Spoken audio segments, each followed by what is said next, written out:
শুরুতেই সবাইকে জানাই হ্যাপি নিউ ইয়ার। সবাইকে ইংরেজি নববর্ষের শুভেচ্ছা জানাচ্ছি। আজ 2রা জানুয়ারি 2024। আমি করলাম সবাইকে স্বাগত জানাচ্ছি ট্রাভেলার বিট্টু চ্যানেলের নতুন একটা ব্লগে। কয়েকদিন পরেই মকর সংক্রান্তি, আর আমি এই মুহূর্তে রয়েছি হিন্দুদের পবিত্র ভূমি গঙ্গাসাগরে। এখানে কিভাবে আসবো, কোথায় থাকবো, এখানে ঘোরার কি কি জায়গা রয়েছে, এবং সবশেষে এখানকার মাইথোলজিক্যাল গল্প, সবকিছু নিয়েই আজকে আমাদের এই ভিডিও। পুরো ভিডিওটা দেখতে থাকুন, পরপর সমস্ত ঘটনা বলবো। সেই সঙ্গে এই পুরো ট্যুরের কস্ট প্রত্যেক পাই টু পাই হিসাব থাকছে এই ভিডিওতে। তাহলে আর দেরি কেন, এই জার্নি শুরু হয়েছিল গতকাল শিয়ালদা স্টেশন থেকে। চলুন শিয়ালদা স্টেশন থেকে শুরুটা করা যাক।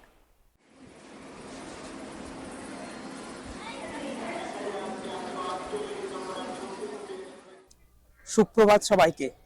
ঘড়িতে সময় সকাল 6:30 বাজে।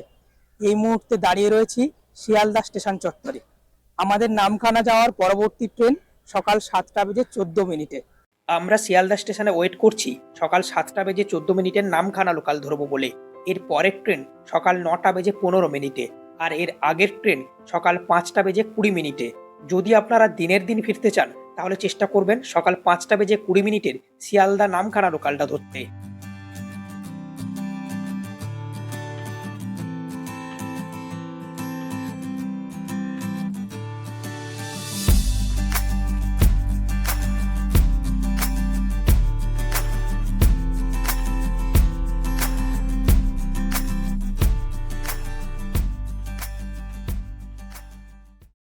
লোকাল ট্রেন মানেই ঠাসা ভিড়, লোকাল ট্রেন মানেই মশলা মুড়ি, আর লোকাল ট্রেন মানেই বাদাম ভাজা। আর এই কারণে লোকাল ট্রেনে জার্নি করা আমার সত্যিই প্রিয়। এখন বাজে সকাল 9টা। এই মুহূর্তে ট্রেন এসে দাঁড়িয়েছে লক্ষ্মীকান্তপুর স্টেশনে। আপনি শিয়ালদা থেকে যখন নামখানা ট্রেনে যাবেন, এই লক্ষ্মীকান্তপুর স্টেশনকে কোনোভাবে অ্যাভয়েড করতে পারবেন না। আপনি যদি অনলাইন চেক করেন অ্যাপসে, তাহলে দেখবেন শিয়ালদা থেকে নামখানা যাওয়ার ট্রেন সব মিলিয়ে 2টো পাবেন। কিন্তু আপনি যদি শিয়ালদা থেকে লক্ষ্মীকান্তপুর লোকাল সার্চ করেন, তাহলে দেখবেন অনেক অপশন পাচ্ছেন। অনেক ট্রেন দেখবেন শিয়ালদা লক্ষ্মীকান্তপুর নামখানা ভায়া হয়ে যাচ্ছে, তো সেই ট্রেনগুলো চুজ করবেন। আমরা ধরেছি 7:14 শিয়ালদা লক্ষ্মীকান্তপুর নামখানা লোকাল। এর আগের ট্রেন কিন্তু 5:20, আর এর পরের ট্রেন সকাল 9:15। সেই অনুযায়ী প্ল্যান করবেন। দেখবেন শিয়ালদা থেকে লক্ষ্মীকান্তপুর কোন লোকাল আসছে, সেই ট্রেনগুলোই আবার লক্ষ্মীকান্তপুর থেকে নামখানা হয়ে যায়। অনেক ট্রেন এরকম আছে, সব ট্রেন কিন্তু নয়, সেটা খেয়াল রাখবেন।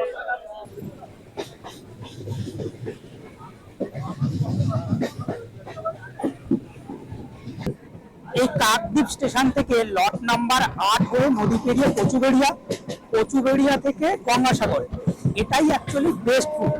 শুধু বেস্ট নয়, বেশিরভাগ লোকজন এই রুটটাই নেয়। তবে আমি আজকে যাচ্ছি সম্পূর্ণ একটা নতুন রুটে, নামখানা হয়ে যাচ্ছি আমি। তার একটা স্পেসিফিক কারণ রয়েছে, কারণটা কিছুক্ষণ পরে বলছি। তবে তার আগে পথের সৌন্দর্যটা একবার উপভোগ করুন।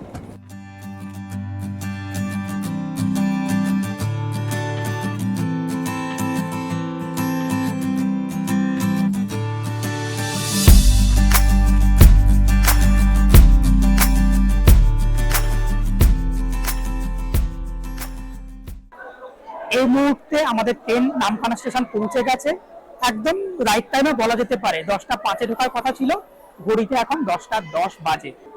আমরা এখান থেকে যাব ফেরিঘাটে, ওখান থেকে নদী পেরিয়ে আমরা যাব বেনুবন। তবে তার আগে খরচের হিসাবটা একবার বলে দিই। সকালবেলা 40 টাকা খরচ হয়েছিল। ট্রেনের ভাড়া দুজনের পড়েছে 25-25 50 টাকা, আর ব্রেকফাস্ট করেছি 30-30 60 টাকা। সব মিলিয়ে এখনো পর্যন্ত 150 টাকা খরচ হয়েছে। স্টেশন থেকে ফেরিঘাট যাওয়ার জন্য টোটো পাওয়া যায়, সময় লাগে 15 মিনিট মতো, আর ভাড়া পড়ে জনপ্রতি 15 টাকা করে।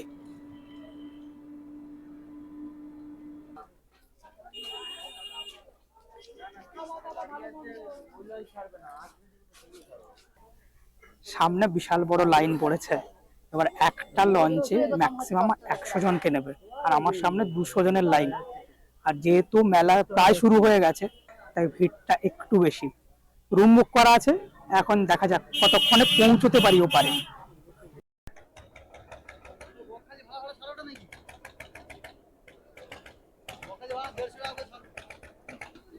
ঘড়িতে সময় সকাল 10:45। এই মুহূর্তে দাঁড়িয়ে রয়েছি নারায়ণপুর ফেরিঘাটে। নামখানা থেকে নারায়ণপুর ফেরিঘাট আসতে টোটোতে ভাড়া লাগলো 15 টাকা, দুজনে 30 টাকা, আর আগের হিসাব অনুযায়ী 150 টাকা, মানে সব মিলিয়ে এখনো পর্যন্ত 180 টাকা খরচ হয়েছে। একটা কথা বলে দিই, নামখানা থেকে বকখালি এবং মৌসুনী দুটো জায়গায় যাওয়ার জন্য এখন টোটো পাওয়া যায়। যদি শেয়ারে যেতে চান তাহলে ওই জনপ্রতি 50 টাকা করে লাগে, আর রিজার্ভ করে গেলে 500 টাকা করে লাগে। ঘড়িতে সময় দুপুর 12টা বেজে 10 মিনিট। অবশেষে লঞ্চে উঠলাম।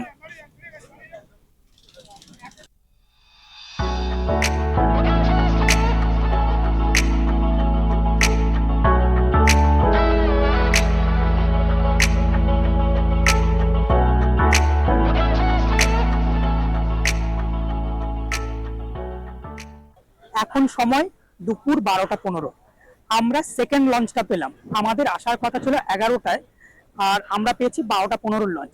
তার কারণ লম্বা লাইন, যেটা আগে দেখালাম। এবার কিছু কথা সেরে নেওয়া দরকার। প্রথমেই বলি আমি কেন গঙ্গাসাগরের ওই রুটটা, মানে কাকদ্বীপ রুটটা অ্যাভয়েড করলাম। কাকদ্বীপ থেকে লট নাম্বার 8, লট নাম্বার 8 থেকে কচুবেড়িয়া, কচুবেড়িয়া থেকে গঙ্গাসাগর, এই রুটটা সবচেয়ে বেস্ট রুট যাওয়ার জন্য। কিন্তু মেন প্রবলেম, এই রুটে ভেসেল চলাচল করে, তাই মরাকোটাল বা ভাটার সময় ভেসেল যাতায়াত করতে পারে না, চড়াই লেগে যায়। সেই জন্য ওদের ভেসেলের টাইমিং রেগুলার আপডেট হয়। সেই আপডেটটা পাওয়ার জন্য আপনাকে ডাউনলোড করতে হবে গঙ্গাসাগর অ্যাপ। সেখানে পরের দিনের ভেসেলের আপডেট দিয়ে দেওয়া হয়। যেমন গতকাল যখন আমি চেক করি, দেখি যে মরাকোটালের জন্য ফার্স্ট ভেসেল টাইম হচ্ছে লট নাম্বার 8 থেকে দুপুর 2টোর সময়। বুঝতেই পারছেন, দুপুর 2টো, ঘন্টাখানেক ভেসেলে লাগবে। ওখান থেকে গঙ্গাসাগর আরো 1 ঘন্টা। তার মানে সব মিলিয়ে আমরা গঙ্গাসাগরে পৌঁছবো বিকেল 4টের সময়। সেই জন্য আমরা এই রুটটা বেছে নিয়েছি। এই রুটে যে টাইমিং থাকে, সেই টাইমিং গুলো আমি ডেসক্রিপশনে দিয়ে দিলাম, স্ক্রিনের উপরে দেওয়া থাকলো। আপনারা চাইলে এই টাইমিংটা ফলো করতে পারেন। এবার আসি যে এই সময়, বিশেষ করে পৌষ মাসে যখন মেলা শুরু হবে, পৌষ মাসের শেষে সংক্রান্তি, মকর সংক্রান্তিতে বিশাল বড় মেলা হয় গঙ্গাসাগরে, আমরা সবাই জানি। সেই সময় যারা আসবেন তাদের জন্য কিন্তু এই রুটটাও খুব একটা সহজ নয়, কারণ বিশাল লাইন পড়ে, যেরকমটা আজকে পড়েছে। এবং এই সময়ে ভেসেলের টাইমিং এর কোনো ঠিকঠাক থাকে না। আমরা প্রথম লঞ্চ 11টা 15-তে পেয়েছিলাম, সেটা মিস করেছি, কারণ আমাদের আগে 100 জন ছিল। আমরা পরের 100 জনে পড়েছিলাম, সেই জন্য আমরা এই লঞ্চটা পেয়েছি, এটা 12টা 15-তে ছাড়লো। এই বিষয়গুলো অবশ্যই খেয়াল রেখে তবেই গঙ্গাসাগরের জন্য প্ল্যান করুন, ঠিকঠাক প্ল্যান করুন। আমি বলবো অন্য সময় এই রুটটা ধরুন, কারণ ওই রুটে ওই অ্যাপ চেক করার বিষয় রয়েছে, ভেসেলের টাইমিং নিয়ে একটা গন্ডগোলের বিষয় রয়েছে। এই রুটে অন্য সময় কিন্তু অতটা অসুবিধা হয় না। অসুবিধা হয় স্পেসিফিক্যালি পৌষ মাসে, যখন গঙ্গাসাগরে মেলা শুরু হয়ে যায়।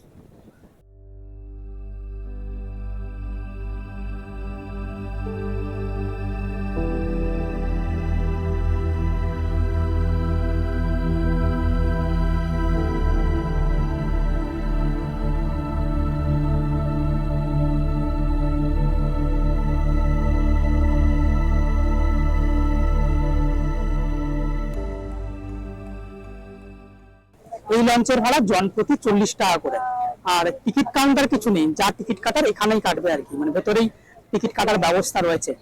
তাহলে আমাদের সকালবেলা পর্যন্ত খরচ হয়েছিল এখনো পর্যন্ত 180 টাকা সম্ভবত, আর এখানে 40-40-80 টাকা, মানে সব মিলিয়ে হলো 260 টাকা। আর একটা কথা বলে দিই, যদি সকালে গিয়ে বিকেলে ফিরে আসার প্ল্যান থাকে গঙ্গাসাগর থেকে, তাহলে চেষ্টা করবেন সকাল 5টা 20 শিয়ালদা নামখানা লোকালটা ধরতে। ওই ট্রেনটা ধরলে এখানেও তাড়াতাড়ি পৌঁছে যাবেন এবং ফিরে আসার জন্য অনেকটা সময় পাবেন ওখানে ঘুরে বেড়ানোর জন্য, যদি সেম ডে ফেরার প্ল্যান থাকে। আর যদি থাকার প্ল্যান থাকে, তাহলে আমরা যেরকম সকাল 7টা 14 নামখানা লোকাল ধরলাম, সেরকম ধরতে পারেন, কোনো অসুবিধা নেই।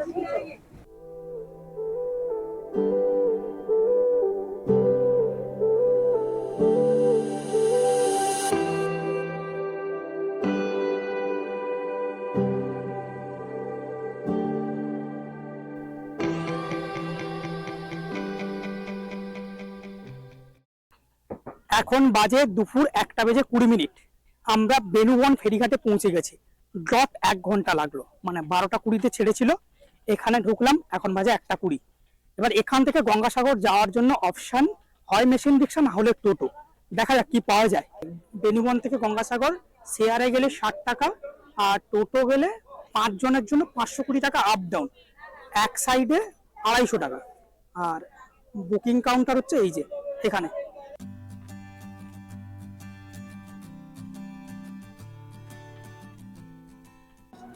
বেনুবন ফেরিঘাট থেকে গঙ্গাসাগর মানে কপিলমুনির আশ্রম পর্যন্ত এই রাস্তাতে মেশিন ভ্যান, তারপর টোটো, জিও গাড়ি এসব পাওয়া যায়।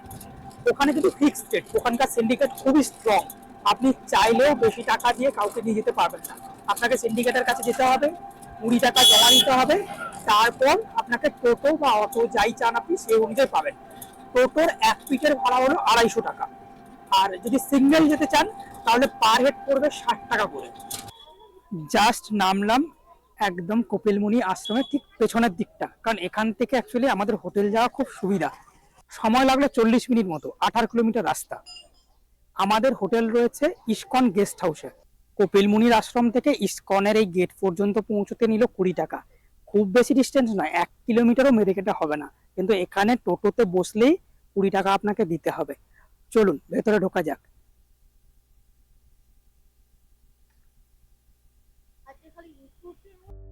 এই হলো আমাদের রুম। এই যে দুটো সিঙ্গেল বেড, একটা সিঙ্গেল বেড। বেডগুলো দেখুন কি দুর্দান্ত। আর এরকম একটা চেয়ার, তার সঙ্গে একটা টেবিল রয়েছে, টেবিলের উপর একটা গীতা রয়েছে, শ্রীমদ্ ভগবত গীতা।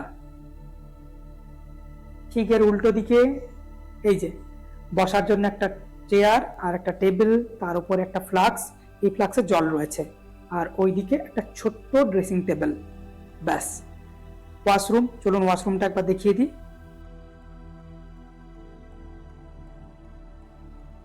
এই হলো ওয়াশরুম। ওপরে একটা গিজার লাগানো আছে, কিন্তু যেহেতু নন এসি সেজন্য গিজার অন নয়। আর কোমোড, একদম ওয়েস্টার্ন টয়লেট, পরিষ্কার পরিচ্ছন্ন, সঙ্গে একটা বেসিন। এরকম একটা জানলা রয়েছে, জানলা দিয়ে সুন্দর একটা ভিউ পাচ্ছি। এই যে এই রুমটা দেখে কি মনে হয় এই রুমের ভাড়া কত হতে পারে?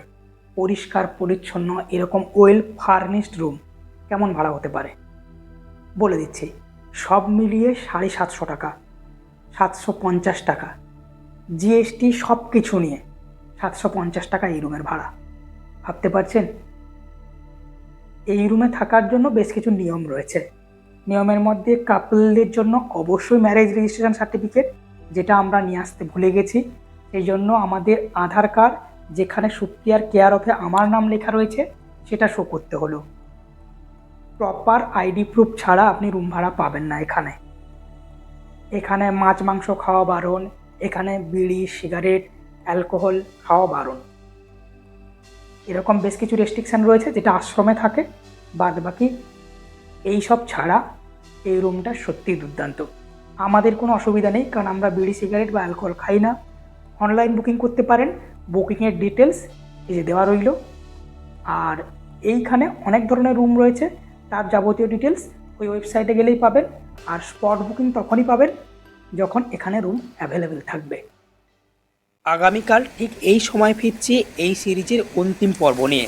ততক্ষণ পর্যন্ত ভালো থাকুন, बहुत সুস্থ उम्मीद থাকুন। से मैंने पहला कदम बढ़ाया।